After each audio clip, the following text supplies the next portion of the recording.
கர்த்தருடைய பரிசுத்த நாமத்திற்கு மகிமை உண்டாகட்டும். இந்த நாளிலும் கர்த்தர் நமக்கு தரக்கூடிய நல்வார்த்தை ஏசாயா 26வது அதிகாரம் 3வது வசனம். உம்மை உறுதியாய் பற்றி கொண்ட மனதையுடையவன் உம்மையே நம்பியிருக்கிறபடியால் நீர் அவனை பூரண சமாதானத்துடன் காத்துக்கொள்வீர்.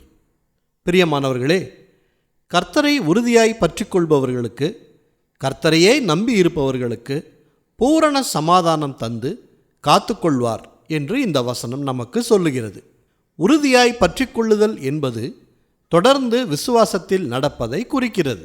உம்மையே நம்புகிறேன் என்று சொல்வது அவரை மட்டுமே சார்ந்து இருப்பதை குறிக்கிறது.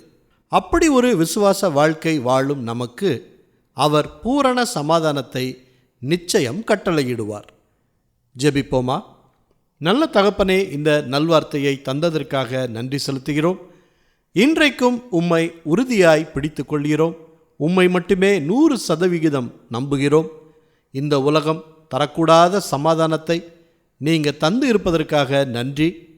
இனிமேலும் எங்களோடு தொடர்ந்து இடைப்படுங்க. உம்மை உறுதியாய் பற்றி கொள்கிற மனதை எங்கள் குடும்பத்தில் இருக்கும் அனைவருக்கும் கொடுத்து ஆசீர்வதிங்க. சமாதானத்தை பெருகச் செய்யுங்க.